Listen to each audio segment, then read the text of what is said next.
안녕하십니까 여러분. 강명도TV 자유조선을 시작하겠습니다.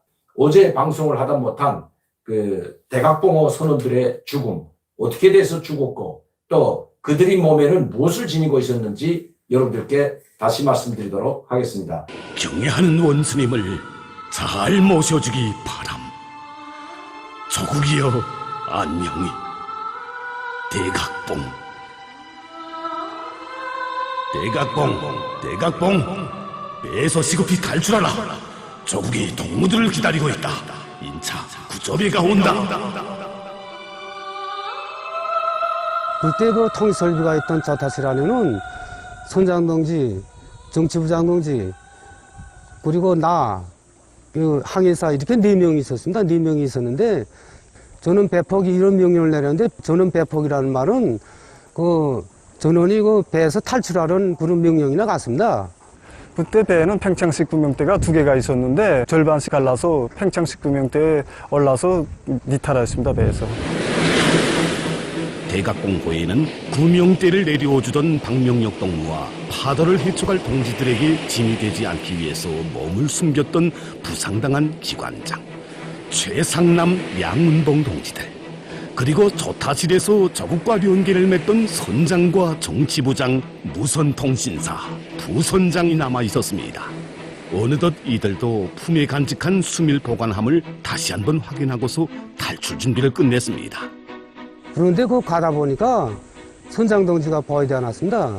그래서 우리가 선장지를 그 데려오려고 그래서 저타실 문을 열었는데 저타실 문이 열리지 않았습니다. 이건 뭘 말해주는가? 선장지가 이거 배하고 운명을 같이 하겠다고 결심했구나. 이렇게 우리 생각했습니다. 한강경 선장이 그때 선원들을 떠나버리고 서서히 바닷물 속에 가라앉는 배를 보며 무엇을 생각했는지 누구도 알 수 없습니다. 허나 그가 남긴 이 16글자가 다 말해주고 있었습니다. 아, 경의하는 김정은 동지. 그이는 장군님을 잃은 비통한 눈물이 강산에 흘러넘치던 12월의 그 나날, 허상을 서는 인민들이 선발을 올구면 안 된다고 더운 물도 끓여주고 보스에 태워 집집마다 데려다 주라며 다시만 은정을 부어주시던 자이런 어버님. 10대의 나어린 아이들에게 세상에 없는 경축대회도 마련해 주시고 나의 할아버지, 할머니들이라고 다정히 불러주시며 조국을 위해 피를 바친 전쟁 로병들을 금방석에 앉혀주신 위대한 어버이. 진정 그의 품에서 오래오래 살고 싶었습니다. 그 일을 받들어 한몸 깡그리 불태우며 살고 싶었습니다. 하긴 이 16글자를 남긴 손으로 더욱 굳세게 틀어잡았으리. 내가 살아있는 한 절대로 배를 포기할 수 없다. 마지막까지 이 조타만은 놓지 않으리라. 정치부장의 구령하에 우리 일제히 물에 떨어졌습니다. 그래서 떨어지자마자 한 1분 만에 한 30m 쭉 보로됐습니다. 태풍이 들어서던 하니까. 그러니까 쭉 밀어서는데 그때 그 배는 11살을 내면서 순간에 물속에 들어갔습니다. 그때 대각봉호를 구조하기 위해서 여러 척의 배들이 파견됐습니다. 제일 먼저 대각봉호를 발견한 배가 백여봉호였는데 백여봉호 그 감시자로부터 빨간 물체들을 발견했다는 그 보고가 들어왔습니다. 이 빨간 물체들은 마지막으로 그 수민복을 입고 탈출한 6명의 선원들이었는데 서로 몸을 밧줄로 결박하고 손들을 옥석에 구로잡고 사나운 풍랑 속에서 노래를 불렀다고 합니다. 이렇게 대각봉호에서 살아남은 사람은 6명. 그 중에서 정치부장을 비롯한 3명도 이제는 우리 곁을 떠나갔습니다.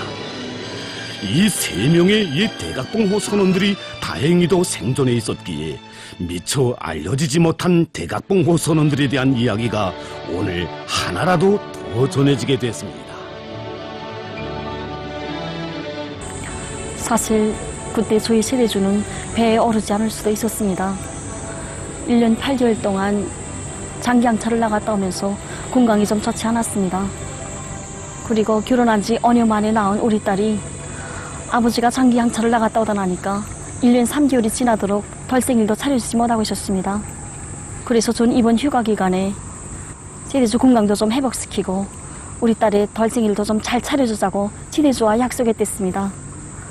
그런데 오늘날 갑자기 긴급 출항이 제기됐다고 하면서 출항 준비를 하는 것이었습니다. 그래서 전 막 말렸습니다. 제발 좀 자기 건강을 좀 덜 보라고, 자기 생각도 좀 하라고. 그러자 우리 세대수는 이렇게 말하는 것이었습니다. 은혜, 모두가 나처럼 자기 개인만 생각하면 조국은 누가 지킬까? 더욱이 나야 나라가 어려울 때 장학금까지 받으며 대학 공부한 사람이 아니오. 자본주의 사회 같으면 나 같은 게 대학 공부가 뭐겠어. 하바닥 인생으로 버림받았을 거요. 그런데 앞에 나라의 리익이 될 일감이 기다리고 있는데 자기 편안만 생각하면서 몸을 사리면 그게 무슨 양심 있는 사람이고 도리를 아는 사람이겠어. 난 죽어도 그렇게는 못 살아. 대각봉호 선원들은 이렇게 그지없이 서박하고 진실하며 성실한 사람들이었습니다. 그러나 행복과 불행에 대해서는 누구보다 많이 보아온 이들이었습니다. 조국의 귀중함도 그만큼 뼈에 새긴 이들이었습니다. 하기에 그들의 심장이 자기를 키워준 당과 수령을 위해 마지막에 그리도 세차게 거동친 것 아니겠습니까? 때로는 그들을 대신해서 학부형이 돼주고, 때로는 한 가정에서 제기된 사정을 풀어주느라 밤길도 걸었고, 또 가족의 근두가 아파하면 검진 대책도 세워주며 머나먼 항해길에 있는 선원들의 가슴 속에 사소한 그늘도 지지 않게 보살펴주던 어머니 저그. 2012년 12월의 그 시각에도 얼마나 위대한 손길이 긴긴 밤 그들을 보살펴 주었는지 그들은 물론 그의 가족들도 미처 다 몰랐습니다. 대각봉호 선원들이 전환을 당했다는 보고를 받으신 경의하는 최고領導자 동지께서 모든 수단을 총동원해서라도 그들을 무조건 찾아낼 데 대해서 취해주신 긴급 조치에 따라서 하늘에서는 군용 비행기들이 주야로 구조 탐색을 진행했고, 조선 동해에서는 항해하던 모든 무역 침대들이 총동원돼서 조난 수역에 대한 구조 전투가 벌어졌습니다. 한민, 두민, 거세 찬 칼바람과 광란하는 파도에 의해서 비록 심장의 고동은 멈췄어도 물 한 점 스며들지 않은 위대한 태양의 모습을 소중히 간직한 대각봉호 선원들이 조국의 품에 안기기 시작했습니다. 허나 도저히 생사를 알 길 없는 몇 명의 선원들, 그들의 행적을 찾는 의뢰가 적십자회를 통해서 각 나라들에 취해졌습니다. 2013년 4월 29일 마이니치 신봉에는 세 개의 이목을 집중시킨 다음의 기사가 실렸습니다. 28일 오후 2시경 아키타현 오가시 도가가모 아오수 앞바다에서 남송의 유해가漂流하고 있는 것을 발견하였다. 선박 탈출용 옷을 입고 북조선의 김일성 국가주석과 김정일 총비서의 초상을 금속통에 넣어서 가지고 있었다. 옷에는 대각봉이라는 이름이 씌어져 있었다.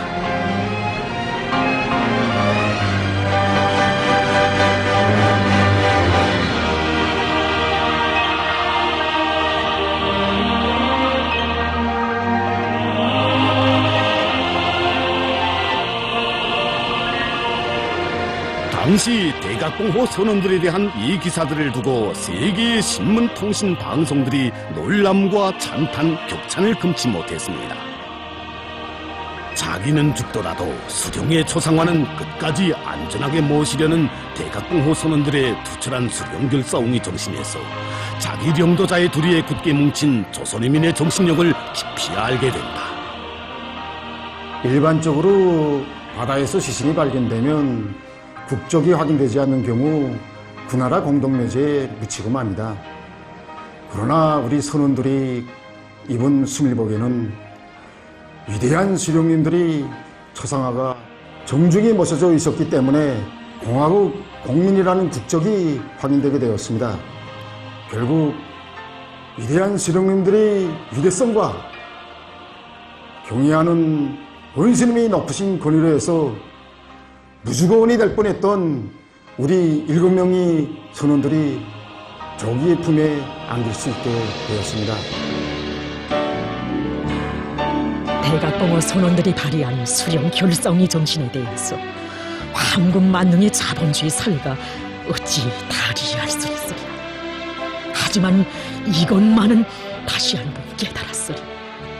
우리의 사회주의가 모진 광풍 속에서도 왜서 그처럼 끄떡없는지, 어찌하여 우리의 사회주의 저국이 이 세상 그 누구도 넘보지 못하는 강대국으로 비엄떨치고 있는가를, 자기 영도자에 대한 충실성을 제일 생명으로 간직한 투철한 신념의 소유자들인 우리 인민, 자기를 키워준 영도자를 위해서 땀을 바치면 위훈을 주고 피를 바치면 영생을 주는 우리 적국, 그 무엇으로서도 가릴 수 없고 뗄래야 뗄 수 없는 영도자와 인민이 굳게 결합된 바로 이것이 강대한 조선의 최강 무기임을 세계는 다시 한번 똑똑히 보았습니다.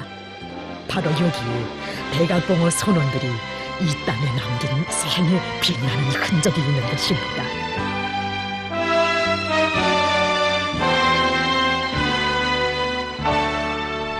나의 아버지는 위대한 대원 순인들의 초상화를 목숨 바쳐 보이하고 희생되었다. 그때 내 나이는 1살하고 속달. 나는 아버지 모습을 사진으로밖에 볼 수 없었고 아버지 사랑은 꿈속에서만 받아볼 수 있었다. 그런데 이루어지지 못할 아버지의 사랑을 우리의 아버지 김정우 원수님께서 주실 줄 어찌 알았으랴. 경애하는 김정우 원수님께서는 우리 아버지를 비롯한 선원들이 영생하도록 하여 주시고 나를 비롯한 평범한 선원의 아들, 딸들을 혁명학원으로 불러주시었다. 나는 아버지의 사랑 속에 붉은 줄 학원복을 입고 세상이 부럼없이 마음껏 배우며 경애하는 아버지 김정우 원수님의 사랑을 제일 먼저 제일 많이 받아안는 행복한 문화가 되었다. 나도 아버지처럼 살리라.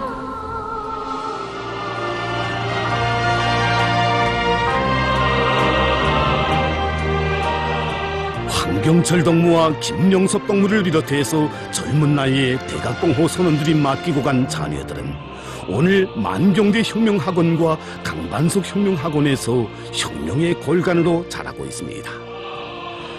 선장 한강겸 동지를 비롯한 중년의 대각봉호 선원들이 남기고 간 자녀들은 어느덧 대학을 졸업하고 아버지가 섰던 초소와 중요기관들에서, 그리고 성스러운 조국보위 초소에서 아버지 세대가 못다고는 애국과 충성의 길을 곧바르게 이어가고 있었습니다. 그렇습니다. 수령결사옹이로 엎디던 대각봉호 선원들의 심장은 식지 않았습니다. 수령결사옹이에 우리의 감 높은 삶과 행복, 가장 아름다운 미래가 있다는 진리를 우리 모두의 심장마다에 새겨주며 오늘도 내일도 영원히 거세차게 박동치고 있습니다.